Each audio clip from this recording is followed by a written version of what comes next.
आज छत्रपती संभाजीनगरमध्ये अमित शहा यांची सभेसाठी जालना, अहमदनगर आणि छत्रपती संभाजीनगर या 3 जिल्ह्यातले कार्यकर्ते उपस्थित राहणार। केंद्रीय गृहमंत्री अमित शहा छत्रपती संभाजीनगरच्या सभेनंतर रात्री मुंबईमध्ये येणार। शहा हे मुख्यमंत्री शिंदे आणि दोन्ही उपमुख्यमंत्र्यांसोबत सह्याद्री अतिथीगृहावर जागा वाटपासंदर्भात चर्चा करणार असल्याची माहिती। लोकसभा निवडणुकीच्या पार्श्वभूमीवर आज आणि उद्या मुंबईमध्ये राष्ट्रवादीची महत्त्वाची बैठक। 17 मतदारसंघांसाठी 2 दिवस खलबतं, अजित पवार बैठक घेणार। लोकसभा निवडणुकीच्या तयारीसंदर्भात आज काँग्रेसची महत्त्वाची बैठकीला प्रदेशाध्यक्ष नाना पटोले, बाळासाहेब थोरात, पृथ्वीराज चव्हाण यांच्यासह महत्त्वाचे नेते उपस्थित राहणार। 14 किंवा 15 मार्चला लोकसभा निवडणुकीची तारीख जाहीर होण्याची शक्यता। 2019 प्रमाणेच यंदाही 7 टप्प्यांमध्ये मतदान होणार, तर एप्रिलच्या दुसऱ्या आठवड्यात पहिल्या टप्प्यातील मतदान होण्याची शक्यता। कोल्हापूर लोकसभेच्या जागेवरून महाविकास आघाडीमध्ये संभ्रम असल्याचं चित्र।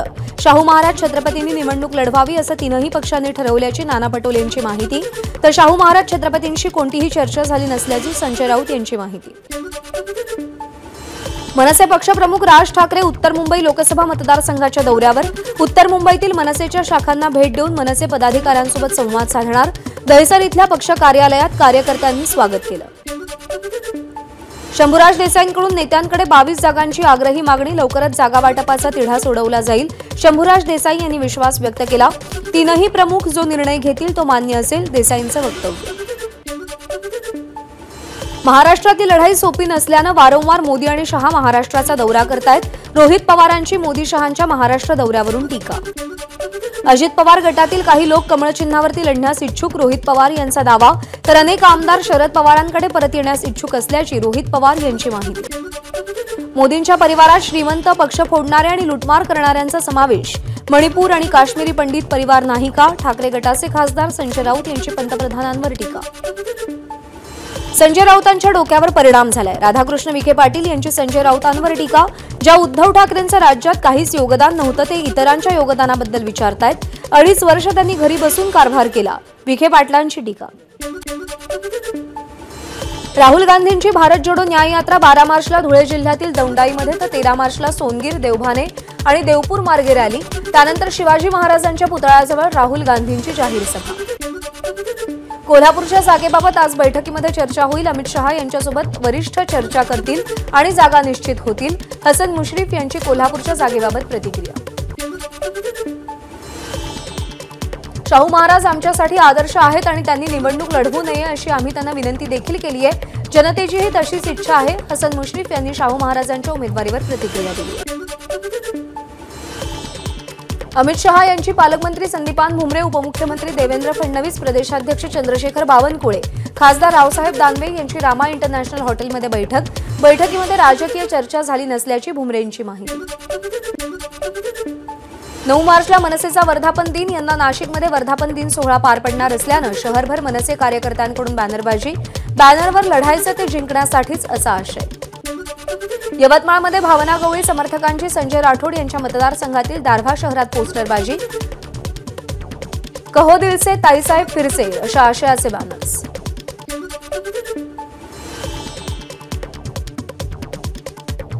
हातकणंगले लोकसभा मतदारसंघात खासदार धैर्यशील मानेंनी लावलेल्या पोस्टरवरचा QR कोड फेक असल्याची धक्कादायक बाब समोर। QR कोड स्कॅन केल्यानंतर वेगळीच साईट उघडत असल्याचं समोर। विधानसभा अध्यक्ष राहुल नार्वेकर यांचा ईमेल आयडी हॅक। नार्वेकर यांच्या मेलवरून राज्यपालांना मेल। हॅकिंगचा प्रकार लक्षात आल्यानंतर नार्वेकरांकडून मरीन लाईन्स पोलीस ठाण्यामध्ये तक्रार, गुन्हाही दाखल। पुणे शहरातील 500 ड्रग्ज पेडलर पोलिसांच्या रडारवर। ड्रग्जच्या खरेदी विक्रीमध्ये महिला आणि परदेशी नागरिकांचा समावेश। मागच्या 3 वर्षात 50 महिलांवर कारवाई। आतापर्यंत 30 परदेशी महिलांना पोलिसांकडून अटक।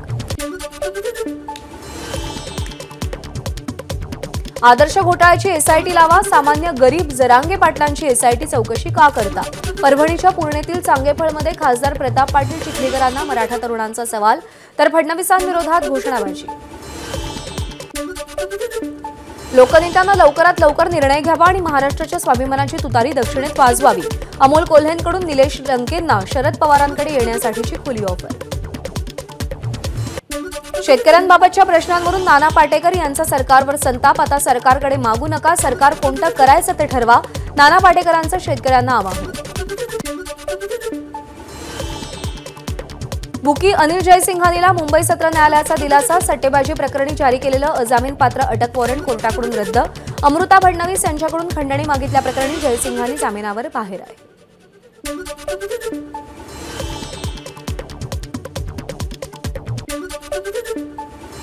नागपूर विद्यापीठाचे कुलगुरू डॉक्टर सुभाष चौधरी यांची निलंबनाच्या आदेशाला स्थगिती देण्यासाठी नागपूर खंडपीठात धाव. तर सरकारनं आधीच कॅव्हेट दाखल केल्यानं न्यायालयानं दोन्ही पक्षाची बाजू ऐकून घेत निकाल राखून ठेवला. प्रख्यात बांधकाम व्यवसायी निरंजन हिरानंदानी ईडीच्या पुढे चौकशीसाठी हजर. हिरानंदानी यांनी जबाब नोंदवला. हिरानंदानी यांच्यावरती पेमाचं उल्लंघन केल्याचा आरोप आहे. नागपूरच्या कोराडी औष्णिक विद्युत केंद्रातील कंत्राटी कर्मचारी काल मध्यरात्रीपासून बेमुदत संपावर. महावितरण, महापारेषण आणि महानिर्मिती या कंपन्यांमधील रिक्त जागांवर कंत्राटी कर्मचाऱ्यांना सामावून घेण्याची मुख्य मागणी. आयुष्मान भारत योजनेच्या विरोधात राष्ट्रवादी काँग्रेस शरदचंद्र पवार पक्षाकडून पुण्यामध्ये आंदोलन. या योजनेचा लाभ सर्वसामान्यांना मिळत नसून केवळ खासगी विमा कंपन्यांना फायदा होत असल्याचा आरोप. पुण्यातील केईएम हॉस्पिटलसमोर आंदोलन. पुण्यातील कात्रज येथील राजीव गांधी प्राणी संग्रहालयाच्या प्रवेशद्वारावर तोतया पोलिसाकडून खऱ्या पोलीस कर्मचाऱ्याला मारहाण. पोलीस कर्मचाऱ्यानं तोतया पोलिसाची धुलाई केली होती. मारहाणीचा व्हिडिओ सोशल मीडियावर व्हायरल. सांगली मिरज रोडवरती वालचंद कॉलेजसमोर रात्री बर्निंग कारचा थरार. गाडीनं रस्त्यात अचानक पेट घेतला. गाडीतून धूर निघत असल्याचं निदर्शनास आल्यानंतर सगळं कुटुंबीय वेळीच बाहेर पडल्यानंतर ते थोडक्यात बचावले. विरार पश्चिममध्ये बिल्डिंगसाठी खड्डा खणणारी पायलिंग मशीन एका कारवर पडली. सुदैवानं कोणतीही जीवितहानी नाही, मात्र कारचं मोठं नुकसान. मुख्यमंत्री शिंदे यांचा बालेकिल्ला असलेल्या ठाण्यामध्ये नमो महारोजगार मेळावा. कौशल्य विकास मंत्री मंगलप्रभात लोढा यांच्याकडून मेळाव्याचं आयोजन.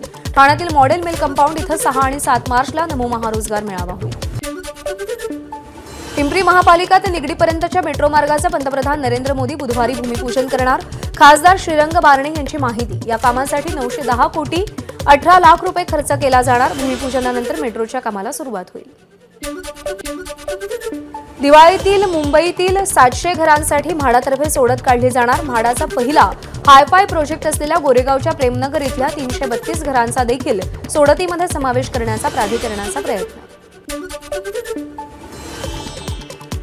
ज्येष्ठ नागरिकांना पेन्शनसाठी न्यायालयाचं दार ठोठवायला लावू नका. मुंबई हायकोर्टानं पालिकेला फटकारलं. पेन्शनसाठी एका विधवा महिलेनं केलेल्या याचिकेवर निकाल देताना न्यायालयाचे महापालिकेवर ताशेरे. ठाण्याच्या घोडबंद रोडवरच्या ठाणे ते गायमुख भागातील वाहतूक कोंडीचा प्रश्न सुटणार. वाहनांची वाढती संख्या लक्षात घेता कापूरबावडी ते गायमुख पर्यंतचा मार्ग आणखी रुंद करण्याचा MMRDAचा निर्णय. कामगार कल्याण मंडळातर्फे वाटप करण्यात येणारा किचन सेट घेण्यासाठी नंदुरबारमध्ये बांधकाम मजुरांची झुंबड. ढिसाळ नियोजन, त्यात मंत्री 3 तास उशिरा आल्यानं गोंधळ. लाभार्थ्यांमध्ये वादावादी. रात्री उशिरापर्यंत वाटप सुरू होतं. ठाण्यामध्ये अतिक्रमण विभागाच्या कारवाई दरम्यान धक्का लागल्यानं मनोहर महाडिक या 65 वर्षीय वृद्धाचा मृत्यू. कारवाईचा व्हिडिओ सोशल मीडियात व्हायरल.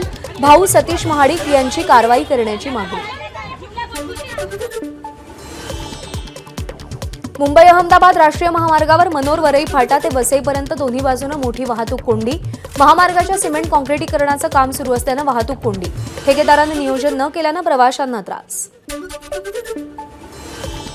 भाजपच्या केंद्रीय निवडणूक समितीची शुक्रवारी महत्त्वाची बैठक. लोकसभेच्या 230 जागांवरच्या उमेदवारांबाबत अंतिम चर्चेची शक्यता. उत्तराखंड, झारखंड, दिल्ली, गुजरात, राजस्थान आणि इतर काही राज्यांमधल्या उर्वरित जागा घोषित केल्या जाण्याची शक्यता.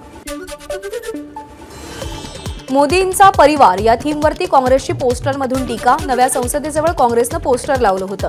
उद्योजकांचे फोटो लावत हा आहे मोदींचा परिवार असे पोस्टर्स लावले गेले होते. कर्नाटकमधील मोहम्मद रसूल कद्दारे नावाच्या व्यक्तीची पंतप्रधान मोदी यांना जीवे मारण्याची धमकी. हातात तलवार घेऊन व्हिडिओ शेअर केला. केंद्रात काँग्रेसची सत्ता आल्यास मोदींना जीवे मारणार. व्हिडिओतून धमकी. सुरपूर पोलीस ठाण्यामध्ये गुन्हा दाखल. हॉटेलमध्ये जेवणानंतर दिलेल्या माउथ फ्रेशनरमुळे तोंडातून रक्त आलं. हरियाणाच्या गुरुग्राममधली घटना. माउथ फ्रेशनरच्या जागी ड्राय आईस दिल्यानं ग्राहकांच्या तोंडातून रक्त आलं. 5 जणांची प्रकृती बिघडली तर 2 अत्यवस्थ. बंगळुरूमधील काही ठिकाणी एनआयएची धाड, रामेश्वरम कॅफेमध्ये झालेल्या स्फोटाचा एनआयएकडून तपास सुरू. तुरुंगामध्ये असलेल्या दहशतवाद्यांचा स्फोटामध्ये हात असल्याचा एनआयएला संशय. बंगळुरू व्यतिरिक्त आणखी 6 राज्यांमधल्या 17 ठिकाणांवर एनआयएचं सर्च ऑपरेशन. भारतीय रिझर्व्ह बँकेकडून आयआयएफएल फायनान्स गोल्ड लोन वितरणावर बंदी. मात्र असं असलं तरी कंपनी तिच्या सध्याच्या गोल्ड लोन पोर्टफोलिओची सेवा सुरळीत सुरू ठेवणार. स्पेशल ऑडिटनंतर समाधानकारक निकाल आला तर आयआयएफएल फायनान्सला दिलासा दिला जाऊ शकतो असं आरबीआयचं म्हणणं आहे. निवडणूक रोख्यांचा तपशील जाहीर करण्यासाठी मुदतवाढ मिळावी म्हणून स्टेट बँकेची सुप्रीम कोर्टात याचिका. 30 जूनपर्यंत मुदतवाढ देण्याची मागणी केली होती. निवडणूक रोख्यांचा तपशील 6 मार्चपर्यंत देण्याचे न्यायालयानं स्टेट बँकेला आदेश दिले होते. राहुल गांधींची भारत जोडो यात्रा आज उज्जैनला पोहोचणार. महाकालेश्वरांचं दर्शन घेणार, रोड शोही करणार. ओडिशामधील पुरी इथल्या जगन्नाथ मंदिरात 9 बांगलादेशींचा अनधिकृतपणे प्रवेश करण्याचा प्रयत्न पोलिसांनी ताब्यात घेतलं. विश्व हिंदू परिषदेच्या काही कार्यकर्त्यांनी या प्रकरणी पोलिसात तक्रार दाखल केली होती. पंतप्रधान नरेंद्र मोदी 24 तासात दुसऱ्यांदा तेलंगणात. पंतप्रधानांनी श्री उज्जैनी महाकाली मंदिराचा दौरा करत पूजा केली. दुपारी ओडिशामध्ये जाणार. एबीपी माझा, उघडा डोळे बघा नीट.